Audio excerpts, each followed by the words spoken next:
Ó Espírito de Deus, nós te bendizemos por tudo que o Senhor é, por tudo que nos tem dado. O Senhor nos tem dado mais do que precisamos, certamente mais do que merecemos. A sua graça é infinita e abundante. Todos nós estamos diante do Senhor. Toda a humanidade depende de Ti. Se o Senhor cerrar o rosto, não lhe der o alimento, perecemos, pois a nossa vida é como um vapor, mas os teus anos são infinitos, de eternidade a eternidade. Tu és Deus. Nós rogamos a Ti que tenha compaixão de nós essa manhã, nos dando a Sua palavra. Abra os nossos olhos, os nossos ouvidos e o nosso coração para ouvi-la, gozá-la, apreciá-la e obedecê-la. Abre a boca do nosso irmão, pastor William, para que ele fale com autoridade, temor e verdade a sua palavra. Seja glorificado essa manhã neste local. Eis aqui o seu trono, onde o Senhor reina sobre a sua igreja com o cetro da sua palavra. Governa sobre nós, que nós possamos sair daqui prostrados a seus pés, em reverência e humildade, confiando mais em Jesus Cristo, nosso Senhor. Assim oramos com fé. Amém.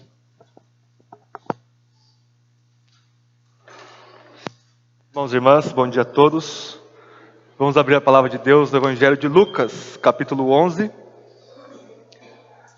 E para os nossos visitantes, nós estamos numa maratona de 2 anos pregando verso por verso do Evangelho de Lucas. Nós estamos no fim deste ano, isso quer dizer que nós estamos no fim da primeira metade de Lucas, pela graça de Deus. Nós estamos à altura do capítulo 11.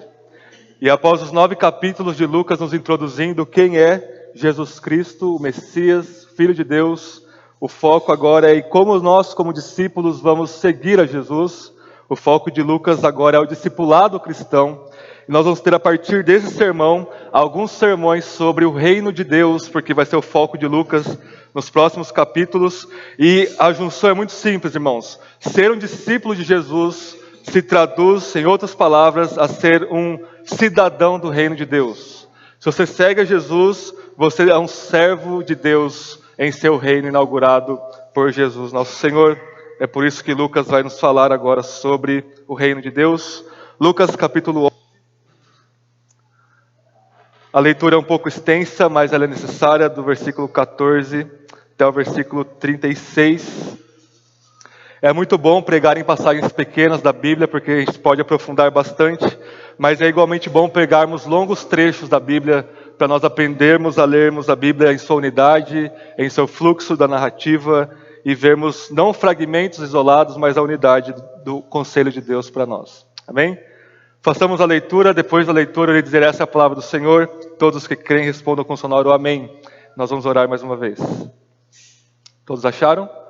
Lucas capítulo 11, verso 14, diz assim: Jesus estava expulsando um demônio que era mudo.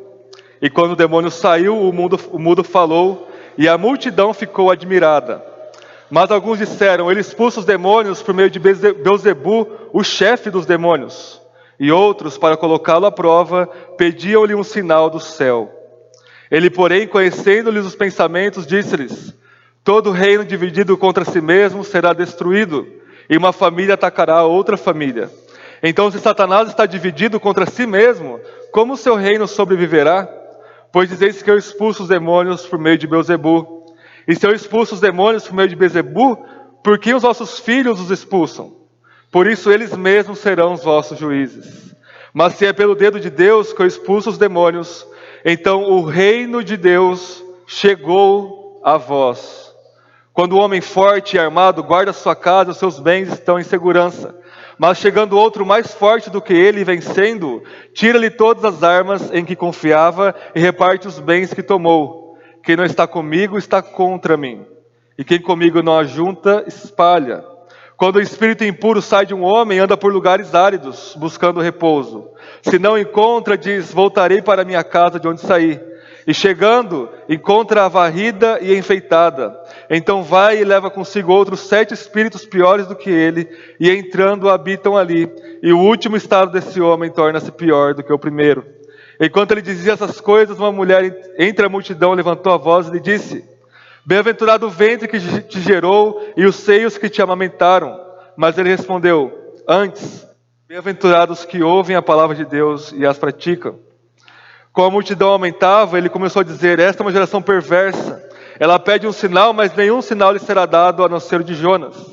Porque assim como Jonas foi um sinal para os ninivitas, também o Filho do Homem o será para essa geração. A rainha do sul se levantará no juízo contra os homens dessa geração e os condenará, pois veio dos confins da terra para ouvir a sabedoria de Salomão. E aqui está quem é maior do que Salomão. Os homens de Nínive se levantarão no juízo contra essa geração e a condenarão, pois se arrependeram com a pregação de Jonas, e aqui está quem é maior do que Jonas. Ninguém acende uma candeia e a coloca em lugar oculto, nem debaixo do cesto, mas no velador, para que os que entram vejam a luz. A candeia do corpo são os olhos. Quando seus olhos forem bons, todo o seu corpo será luminoso. Mas quando forem maus, o teu corpo será repleto de trevas. Cuida, então, para que a luz que há em ti não seja trevas.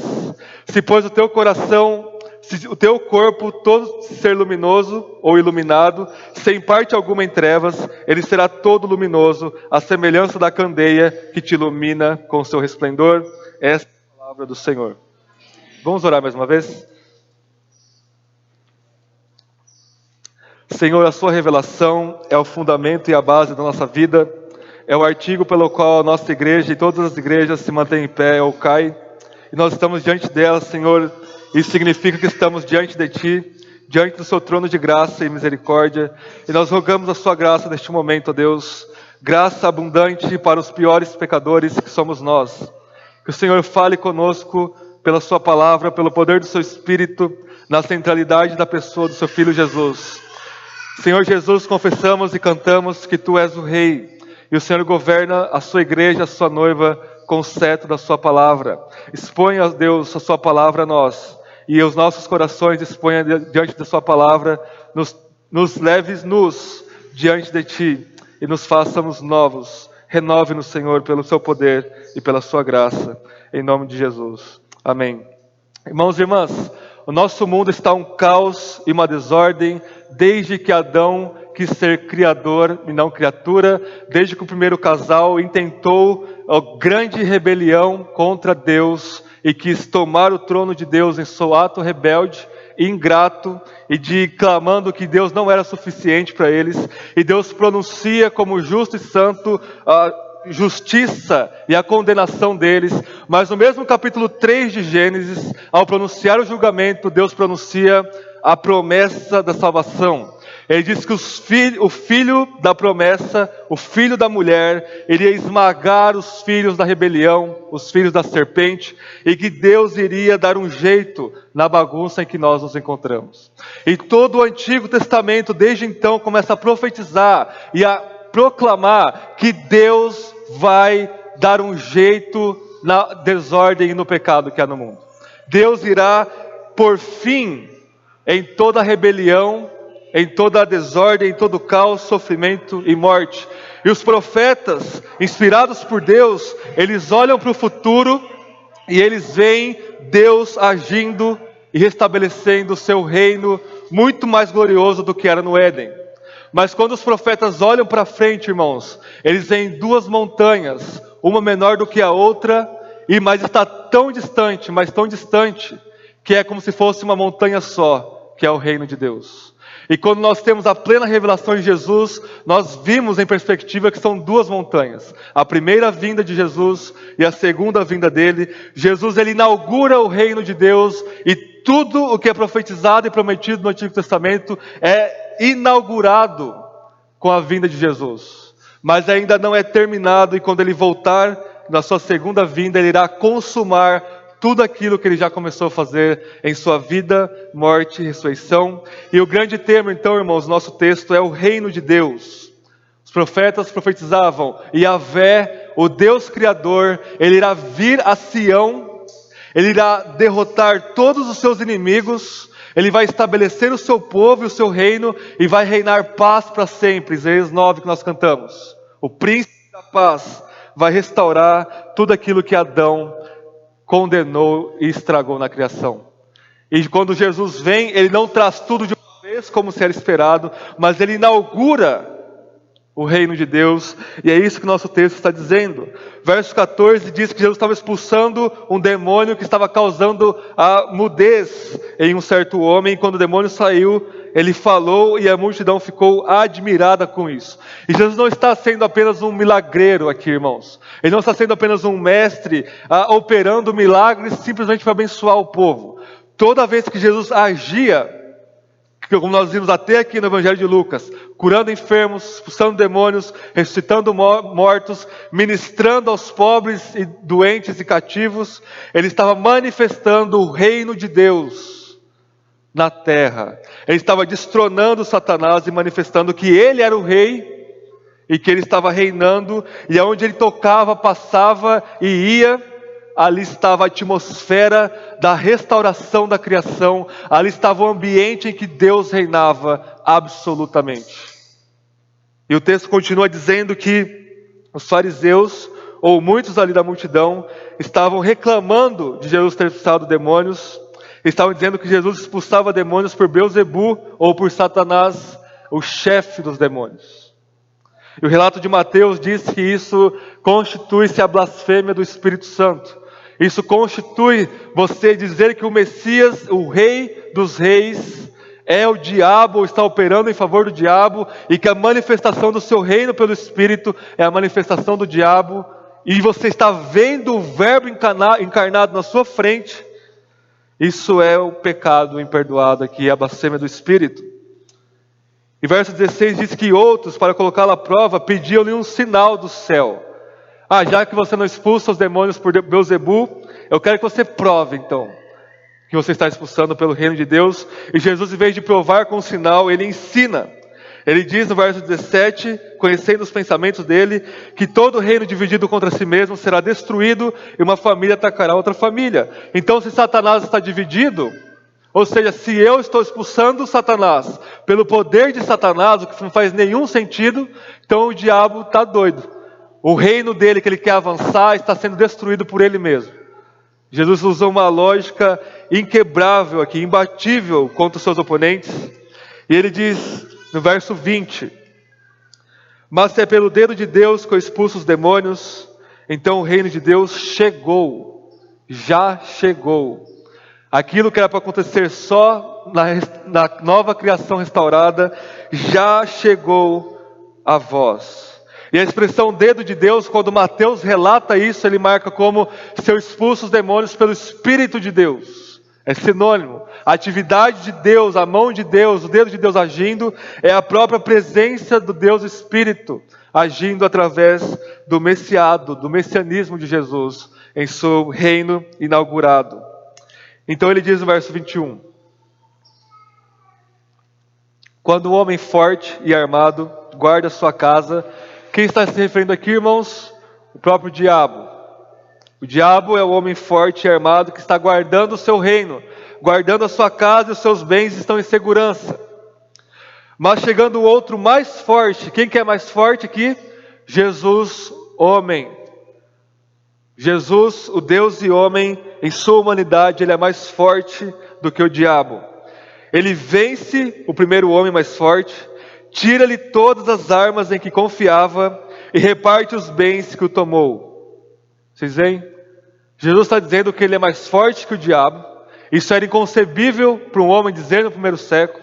E não somente isso, mas que ele despojou o diabo, venceu numa luta, e ele amarrou o diabo e pegou todos os seus bens. Então Jesus, ele herda toda a criação aqui com ele, que estava debaixo do domínio do diabo até então, e ele reparte os seus bens, ele reparte a criação de Deus. O que Deus está ensinando aqui, irmãos, é que onde o reino de Deus se manifesta, o reino do diabo recua. Quando o reino de Deus é inaugurado, o reino do diabo é amarrado. Vocês veem? É a mesma coisa que João diz simbolicamente, e não querendo ser polêmico aqui, em Apocalipse capítulo 20. Quando o reino milenar de Cristo é inaugurado, ou seja, aqui, na sua primeira vinda, 2000 anos atrás, lá João disse que o diabo é amarrado. Mesma coisa que Jesus diz aqui, o diabo foi amarrado por esse homem de Nazaré, chamado Jesus. Vocês veem? E isso quer dizer, irmãos, não quer dizer que o diabo não está operando.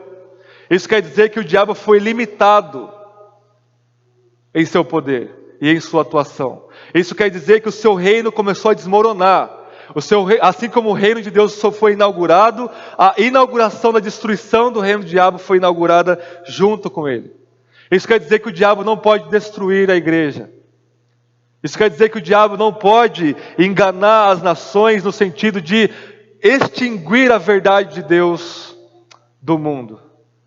Isso quer dizer que o diabo não pode tirar a sua salvação e tocar na sua alma. Assim como nós vimos na escola dominical hoje, Jó, o diabo tocou em todo o exterior de Jó, mas Deus preservou a salvação de Jó.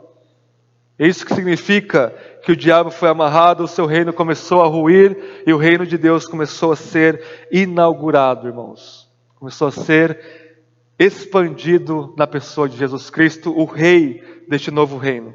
Irmãos, e diante desse reino, vejam só comigo o verso 23. É o verso que vai repartir o nosso texto para nós. Verso 23 diz: quem não está comigo está contra mim, e quem comigo não ajunta, espalha. O que Jesus está dizendo aqui, irmãos, é que não há meio termo, não há muro para você ficar em cima. Jesus está ensinando que o reino de Deus, ele tolera todos os que entram, indistinguidamente, mas ele é intolerante para todos os que não estão dentro. Isso é um choque para a nossa cultura que prega uma tolerância absoluta. E vocês sabem que uma tolerância absoluta é praticamente, ou na prática, ela é impossível. Todos nós toleramos certas coisas e não toleramos outras coisas. Imagine um grupo de amigos homossexuais que pregam a absoluta tolerância. E um desses homossexuais se converte à fé cristã, ou se converte a outra religião. Então ele abandona as práticas homossexuais, mas continua sua amizade com o seu grupo. E ele começa a dizer que aquilo para ele agora era moralmente errado e que eles precisam se arrepender. Aquele grupo, irmãos, vai excluir esse homem naturalmente. Não é nem verbalmente, mas vai acontecer uma separação aqui. Por mais que eles não queiram, é impossível a tolerância absoluta. A tolerância, ela traz consigo a intolerância. Ok? E o que Jesus está dizendo aqui é: ou você está com Ele, ou você não está com Ele. Ou você está no reino de Deus, ou você não está no reino de Deus. E diante disso, nós temos 3 respostas, ou 3 tipos de respostas que o texto vai nos colocar. E você vai ver em qual desses 3 tipos de resposta você se enquadra. Os 3 tipos com a sua resposta positiva e a sua resposta negativa. Verso 24 ao 26, Jesus vai dizer o seguinte: se eu expulsar o demônio de uma pessoa, mas simplesmente acontecer isso, uma manifestação do poder de Deus e do reino de Deus naquela pessoa, e ela não entrar no reino de Deus em última instância, passa-se um tempo, o demônio volta com outros 7, ele encontra a sua casa varrida e enfeitada. Então ele leva outros 7, eles habitam ali, e o estado do primeiro homem se torna pior do que o primeiro. A apostasia, se desviar do reino de Deus. É o que o Hebreus, nós vimos ano passado, diz que é possível você estar na igreja, participar do poder da era vindoura, participar do Espírito externamente, e ainda assim você não ser parte do reino de Deus, você não ser parte da igreja de Deus, e você vai se desviar, e seu estado se torna pior do que o primeiro. É isso que Jesus está ensinando aqui. Então, ele diz, verso 27, que uma mulher da multidão disse: bem-aventurado o ventre que te gerou e os seios que te aumentaram. Mas ele respondeu antes: bem-aventurados que ouvem a palavra de Deus e as praticam. E Lucas coloca essa mulher aqui falando para colocar um contraponto. Ou seja, a primeira reação que você tem diante do reino de Deus, ou é a apostasia, ou é a obediência. Ou você ouve as palavras de Jesus e obedece-as, ou você ouve, não obedece e o seu fim é você se desviar do reino de Deus. Porque você nunca entrou, você simplesmente varreu a sua casa e a enfeitou. O que isso significa? Que você se tornou um cristão nominal, que você se tornou um crente apenas de aparência. Você está bonitinho por fora, você está com roupa de crente, não existe tal coisa, mas você está se vestindo modestamente, você está lendo a sua Bíblia, está debaixo do seu braço quando você vem para a igreja, você está nos cultos, e todo mundo que está aqui diante de mim está bonitinho. Mas você não foi preenchido pelo Espírito de Deus. É isso que Jesus está dizendo. Isso é a casa vazia. Você está vazio, oco, como uma árvore oca. Não tem nada lá, e se não tem nada lá, você fica pior do que o seu primeiro estado. Pedro diz em sua primeira carta que quando isso acontece, o porco volta ao chiqueiro, o cachorro volta a comer o seu próprio vômito. Esses são os termos. Como o Kaique disse na escola dominical, não é para passar a mão na cabeça a maioria das vezes. É para você chacoalhar e dizer, olha, você vai se tornar pior do que antes. Lembre-se de Jó, que nós vimos na escola bíblica de hoje. Então, primeira resposta, ou você obedece o que o Novo Testamento ensina, que é ser um discipulado cristão, tomar a sua cruz, manifestar o fruto do Espírito, manifestar o caráter de Jesus, ter fé, arrependimento, amor, esperança, ou se você continuar nessa desobediência, você vai se afastar de Deus e você vai ficar pior. E não importa se você sair da igreja, você virar um milionário, você vai estar absolutamente pior. Uma porque você foi exposto ao reino de Deus, à verdade do Evangelho, e você se desviou dela, e era melhor você nunca ter nascido, do que você ouvir a verdade e não acatá-la. Segundo tipo de resposta, irmãos. Verso 29. Quando a multidão aumentava, ele começou a dizer, esta é uma geração perversa. Ela pede um sinal, mas nenhum sinal será dado a não ser o de Jonas. Porque assim como Jonas foi um sinal para os ninivitas, também o Filho do Homem o será para esta geração. A rainha do sul se levantará no juízo contra os homens desta geração e os condenará. Pois veio dos confins da terra, do fim do mundo, para ouvir a sabedoria de Salomão. E aqui está quem é maior do que Salomão. Os homens de Nínive se levantarão no juízo contra essa geração e a condenarão, pois se arrependeram com a pregação de Jonas. E aqui está quem é maior do que Jonas. Aqui nós temos muito claro o texto que nós lemos de 1 Coríntios 1, 18. Okay? Os gregos pedem sabedoria, os judeus pedem sinais, e aqui Jesus está dizendo que tanto o sinal que ele vai dar, quanto a sabedoria que manifestada de Salomão pela rainha de Sabá, é ele ser morto e ressuscitado ao terceiro dia. Essa é a loucura da pregação. E quando Mateus escreve esse relato, irmãos, o foco de Mateus é mesmo a morte e a ressurreição de Jesus. Mateus diz que, Jesus dizendo em Mateus que assim como Jonas ficou 3 dias no ventre do peixe, assim o Filho do Homem ficará 3 dias no ventre da terra, mas ressuscitará ao terceiro dia, assim como Jonas saiu da barriga do peixe. Mas o foco de Lucas é um pouco diferente aqui, irmãos. Lucas ele deixa implícito a analogia e a tipologia de morte e ressurreição e ser engolido e cuspido pelo peixe, e o foco de Lucas se torna depois disso. A pregação de Jonas. Vocês veem? Assim como Jonas foi um sinal para os ninivitas, também será o Filho do Homem para essa geração. Verso 32. Os homens de Nínive se levantarão no juízo contra essa geração e condenarão, pois se arrependeram com a pregação de Jonas. Irmãos, é muito difícil ler o livro de Jonas e não dar risada de desespero. Porque Jonas não queria ir para Nínive. Lembrem que Nínive era a capital da Assíria, que era o reino que destruiu o reino do norte do povo de Deus. A Síria havia dizimado Israel. E Deus manda ele dizer, vai, você vai pregar lá. E Jonas diz, não, eu não vou. Eu vou fugir para a cidade de Tarso, futura cidade do apóstolo Paulo. Deus pega ele no navio, coloca na barriga do peixe, leva até Nínive. E quando Jonas sai, o texto de Jonas diz que da praia até a capital eram 3 dias de a pé. E Jonas, eu imagino que ele olhava para cima, bufava, e a única palavra que saía da boca dele enquanto ele andava era: em 40 dias Nínive será destruída. Só isso. Em 40 dias Nínive será destruída. Daqui 40 dias, eu estou torcendo ele pensando para isso, Nínive será destruída.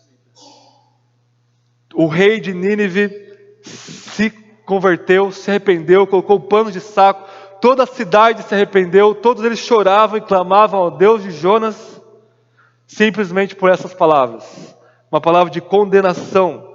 Jonas não prometeu salvação para eles, e Deus o salvou. E aqui Jesus está pregando o evangelho, pregando o reino de Deus, e aqueles homens não estavam se arrependendo.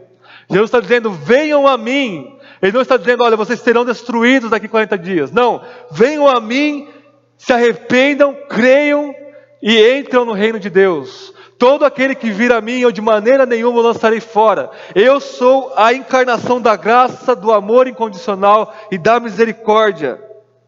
E aquele povo não estava se arrependendo.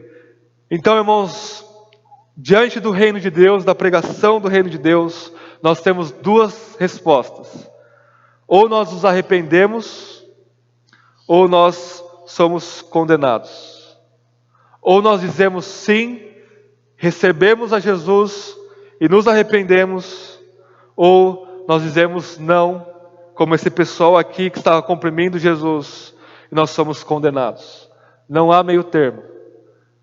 E todos nós estamos diante da pregação de Jesus nesta manhã, e todos os dias de nossa vida, especialmente nos domingos. E Jesus está dizendo: se arrependam, e você diz não. Jesus está dizendo: venha a mim, e você diz não. Eu vou continuar nos meus pecados, você já está condenado. Você só está esperando a condenação eterna e final. E uma terceira resposta, versos 33 ao 36. Ninguém acende uma candeia e a coloca em lugar oculto, nem debaixo de um cesto, mas no velador, para que os que entram vejam a luz. A candeia do corpo são os olhos. Quando os seus olhos forem bons, todo o seu corpo será luminoso. Mas quando os teus olhos forem maus, o teu corpo será repleto de trevas.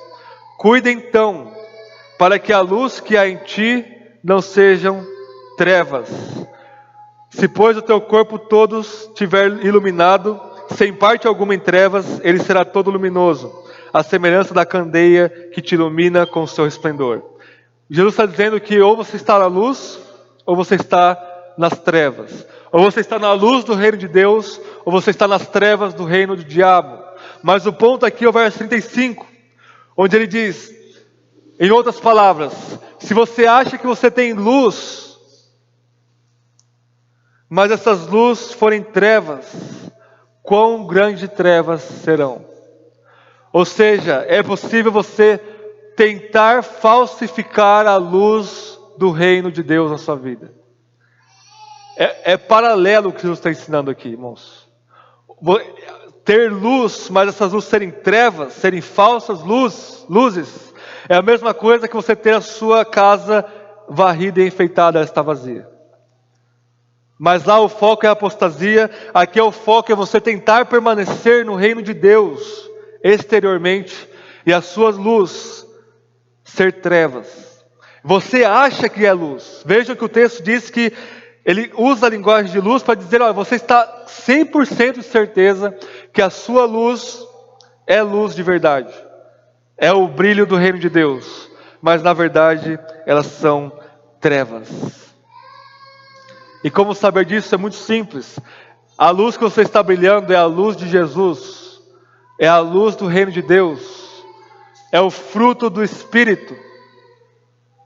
Amor, alegria, paz, perseverança, paciência, domínio próprio, mansidão, amor incondicional ao próximo, amor autossacrificial ao próximo, paciência em meio ao sofrimento, carregar a cruz com alegria no coração, porque você está participando dos sofrimentos do Messias, manifestar a vida abundante que é você ser ressuscitado espiritualmente com Jesus, ou é meramente um compromisso externo e de boca, e de palavras com o reino de Deus? Irmãos, não há meio termo. E eu gostaria de concluir com algumas palavras dizendo que não há neutralidade no reino de Deus. Não há neutralidade. Ou as pessoas estão na nova aliança, ou elas são quebradoras do pacto. Ou você está no reino de Deus, ou você está no reino do diabo. E ainda que você pareça estar no reino de Deus, e quando a igreja se junta, irmãos, aqui é a atmosfera do reino de Deus, porque é o ajuntamento dos cidadãos do reino de Deus. Paulo diz que a igreja é a embaixada do reino de Cristo na terra. Não tem palavras para expressar a profundidade disso. Aqui é o reino de Deus. E se você é um cidadão de fora das trevas, e você finge estar aqui, a pregação e os louvores, e a contínua exposição à luz, ou vai te transformar em luz, ou vai manifestar que você é trevas, e você sairá. Por isso que nós não ficamos correndo atrás de pessoas que querem se desviar. Nós damos o ultimato. Essa é a verdade. Você vai seguir ou não? Não. Então você não é um regenerado. Você não está no reino de Deus. Você precisa se arrepender. A gente não quer números. A gente não quer lotar o reino de Deus de criaturas do diabo. A igreja é para ser a manifestação visível do reino de Deus na terra. E não a neutralidade. Ou você está aqui, você vai se desviar, ou você vai negar, ou você vai falsificar o reino de Deus, e a falsificação nunca demora muito tempo para ser manifestada. Ou você vai ouvir, obedecer, se arrepender e ser luz. Essa é a conclusão do texto, irmãos. Essa é a conclusão que Lucas quer que nós cheguemos com esse texto. Não são fragmentos que a hora que começa a falar de uma coisa, a hora de outra. Não, ele está mostrando como nós respondemos, como nós somos responsáveis diante do reino de Deus. Irmão, se o reino de Deus foi inaugurado, não há trevas que prevaleça contra essa luz. Conforme João 1 diz, as trevas se atentaram contra a luz, mas as trevas não puderam resistir à luz. Se o reino de Deus foi inaugurado, não há pecado que você não possa vencer na sua vida. Se o reino de Deus foi inaugurado, não há vício, não há desgraça que não possa ser redimida na sua vida. Não há sofrimento que você não possa suportar. Porque você é um cidadão do reino. Você está debaixo do reino de Jesus Cristo. E, irmãos, eu gostaria de terminar dizendo: sejam luzes, iluminem este mundo de trevas, e o diabo não pode resistir-nos. Só para vocês terem uma noção do que é isso, trazendo em termos mais contemporâneos.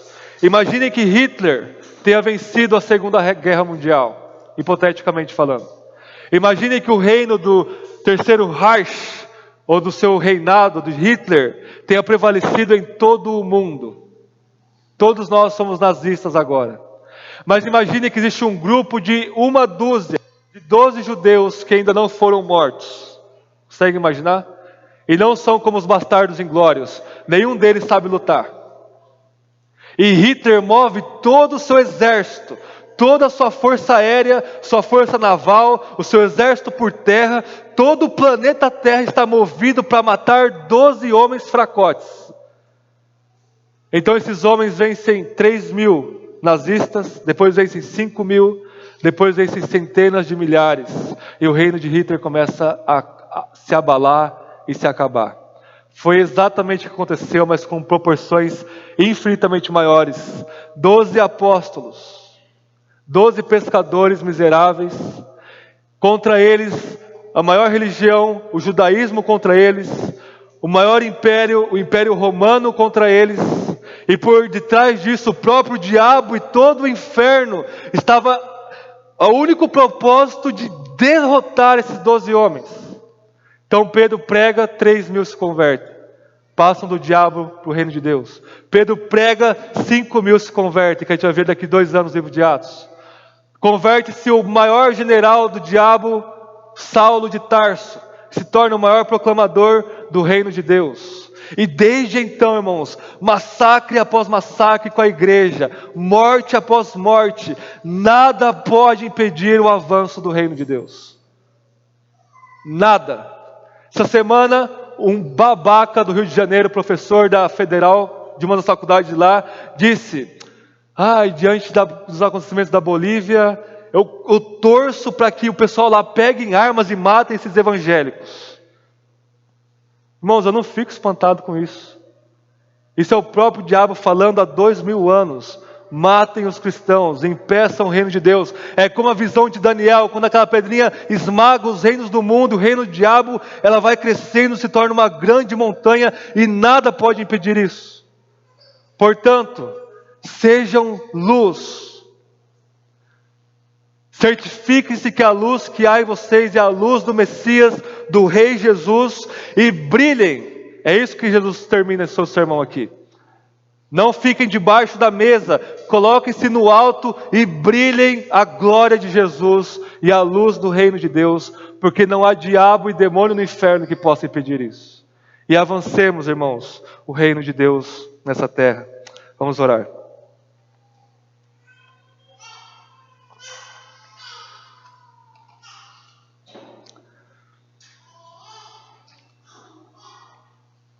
Senhor, nós nos colocamos em oração, em particular neste momento, numa oração de arrependimento, ó Deus. Nós confessamos nossos pecados diante de Ti. Confessamos que às vezes nos encontramos vazios, apenas enfeitados exteriormente. Confessamos que muitas vezes nós não nos arrependemos e que há pecado até no nosso maior arrependimento, ó Deus. Confessamos que por vezes caímos em trevas, nossa luz é fraca.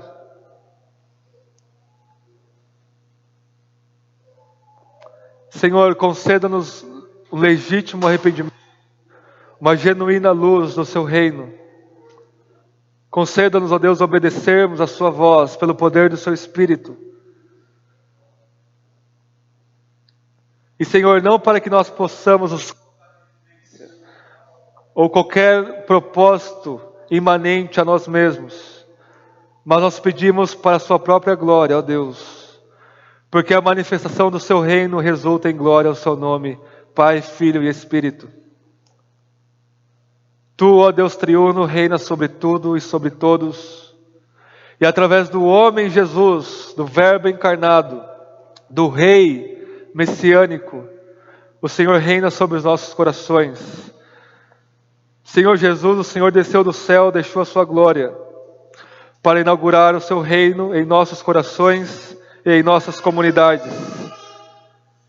E aqui nós estamos, em nossa própria experiência, ó Deus, com uma pequena porção do Seu reino.